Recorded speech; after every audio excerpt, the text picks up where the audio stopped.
శ్రీ గణేశాయ నమః. శ్రీ జ్ఞానసరస్వత్యై నమః.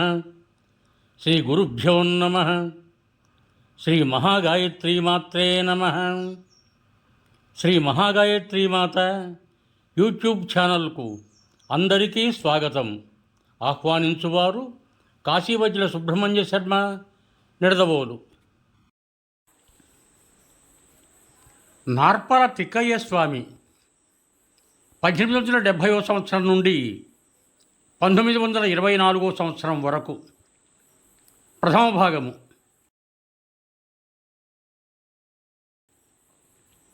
గురువు త్రిమూర్తి స్వరూపుడు. నిరాకారుడైన భగవంతుడు సాకారుడై సద్గురువుల రూపంలో భూమిపై అవతరిస్తాడు. తల్లిదండ్రులు తనువునిస్తారు, పెంచి పోషిస్తారు, కానీ ప్రారబ్ధాన్ని తప్పించలేరు. ఆదివ్యాధులు జరామరణములు తప్పించలేరు. సద్గురువుల అనుగ్రహానికి పాత్రులైన వారు ఈ కష్టనష్టాలు అధిగమించగలరు. కల్పవృక్షము, కామధేనువు కోరినవి మాత్రమే ఇవ్వగలవు. గురువు వాటితో పాటు ముక్తిని కూడా ఇవ్వగలడు. గురువు లేకుండా మోక్షం ప్రాప్తించదు. గురువు మూలంగానే ససద్వివేకము, భక్తి వైరాగ్యాలు, జ్ఞానము వంటి ద్వారా మోక్షం సిద్ధిస్తుంది. కనుకనే అన్ని మతాలు ముముక్షువులకు సద్గురు సేవ అనివార్యమని చెప్పినవి. దృఢమైన భక్తి, అచంచల విశ్వాసములతో త్రికరణ శుద్ధిగా గురువును సేవించే శిష్యులకు భుక్తిముక్తులు కరతలామలకములు. సద్గురువులు సత్శిష్యులు సకృత్తుగానే లభిస్తారు.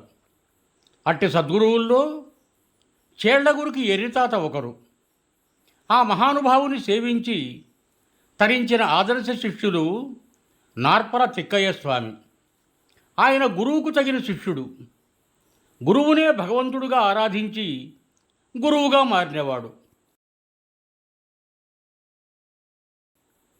తిక్కయ్య స్వామి జీవితంలో 4 ఘట్టాలు. మొదటిగా ఆయన తొలి జీవితం.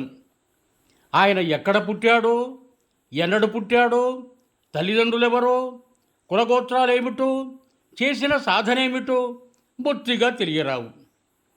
రెండవది, ఆయన 1904లో చేళ్లగురికి వచ్చి ఎర్రితాత సేవలో చేరి తాతగారికి 1908లో మఠం కట్టించి 1909లో మఠం విడిచిపోయినంత వరకున్న ఘట్టం ఎర్రితాత చరిత్రలో లభిస్తుంది.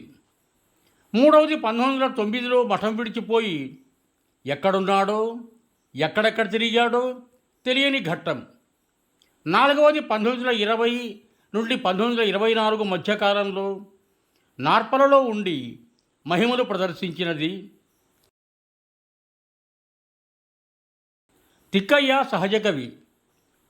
ఆయన చేళ్లగురికి ఎర్రితాత సేవలో చేరిన తర్వాత పాడిన పాట ఇది. గురురాయ సద్గురురాయ నీ చరణము నమ్మితి, జితమాయా వంచక వేషపు ద్రోహులను నిజమెంతని బొంకుల చౌరుల వెచ్చగ వచ్చితి. నీ ఎడకు నీ పిచ్చి పట్టించిన నేలుకో ఎల్లెడల సాధుల చేరి తిని, వారి కళ్ళ నిజములండి ఎరిగి తిని, చల్లని వారిని విడిచి తిని, నిజమేరిన గురుని కూడి తిని, చివరకు నువ్వు ఇటు దొరికితివి, ననుగావ నీవే గతి అని నమ్మితిని. భవహర నిన్ను నే విడువనురా, గురు నీవు పలికితిరా, క్షితిలో చేళ్లగురికి వాసము నిజయతులు చేరు వరకు, కైలాసంపతి ఎర్రిస్వామి బ్రోవును నా మతిలో నుంచుము నీ ధ్యానము.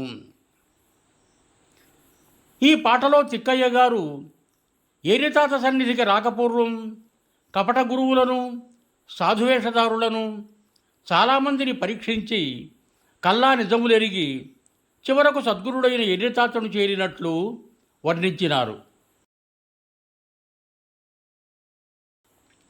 ఆ వంచక గురువులెవరో మనకు తెలియదు, తెలియని అవసరమూ లేదు. మొదటి ఘట్టంలో తెలియవచ్చినది ఇంతే. తిక్కయ్య గారి జీవితంలో రెండవ ఘట్టం చేళ్లగురికి నివాసం. ఎర్రితాత గారు చేళ్లగురికిలో హజాము భీమన్న పొలంలో ఉంటున్నప్పుడు 1904లో తిక్కయ్య చేళ్లగురికి వచ్చినాడు. అక్కడ 4 సంవత్సరాలు గురువును త్రికరణ శుద్ధిగా సేవించి 1908లో తాను కట్టించిన మఠంలో గురువును ప్రవేశపెట్టి తర్వాత 1909లో గురువుగారు పొమ్మంటే వెళ్ళిపోయిన దాకా ఆయన జీవిత చరిత్రం ఎర్రితాత చరిత్రలో లభిస్తుంది. ఎక్కడ నుండో తిక్కయ్య అనే సత్పురుషుడు వచ్చి ఎర్రితాత సేవలో నిలిచిపోయినాడు. ఆయన ఎట్టి ఆశ లేనివాడు, నిర్మల మనస్కుడు, మౌని, సద్గురువును వెతుక్కుంటూ వచ్చిన మహానుభావుడు. ఆయన వచ్చినప్పుడు గడిగ పరసప్ప అనే బళ్ళారి అవధూత అక్కడే ఉన్నాడు. తిక్కయ్య స్వామి ఎక్కువ కాలం మౌనంగా ఉంటూ ఎర్రితాతను సేవించేవాడు. శిష్యునిది మౌనభక్తి, గురువులది మౌనానుగ్రహం. ఇద్దరూ మౌనానందులే. ఎర్రితాతకు శాశ్వతావాసం కోసం మఠం కట్టిస్తే బాగుంటుందని చేళ్లగురికి భక్తులు అడుకుంటుండగా విన్న తిక్కయ్య మౌనం విడిచి కార్యరంగంలోకి దిగాడు. ఎర్రి తెలుసుకున్నది తిక్క, తిక్కను గుర్తించినది ఎర్రి. నీవే నన్నేలుకో గురురాయ, మానాభిమానాలు నీవని నమ్మినాను అంటూ సర్వం గురుచరణాలకర్పించిన శరణశ్రేష్ఠుడు తిక్కయ్య. జోలెపట్టి తిరిగినాడు. మనస్సు కరిగేటట్లు గురుకీర్తి పాడినాడు. గురువు శక్తి, శిష్యుని భక్తి ఏకమై త్యాగనిరతులను ఆకట్టుకొన్నవి. సాగರದ ఈశ్వరప్ప, చావడి ఫకీరప్ప వంటి శ్రీమంతులు, చేళ్లగురికి ప్రజలు, చుట్టుప్రక్కల గ్రామాల వారు తిక్కయ్య జోలె పూటిగా నింపినారు. తిక్కయ్య తన గురువు ఎర్రిస్వాములకు విశాలమైన ఆవరణంలో 1908వ సంవత్సరంలో ఒక గొప్ప మఠం కట్టించినాడు. ఒకప్పుడు బడగానూరు మరిస్వామి గారు లీలగా గులకరాళ్లతో ఒక స్థలంలో గూడు కడుతుండగా చుట్టూన్న భక్తులు అడిగితే ఇక్కడికి ఒక మహానుభావుడు వచ్చి ఉండిపోతాడయ్యా అన్న తోటనే ఎర్రితాతకు తిక్కయ్య మఠం కట్టించినారు. తిక్కయ్య భక్తి భవనము, ఎర్రిస్వాముల కీర్తి సదనము. మఠ నిర్మాణం జరిగింది.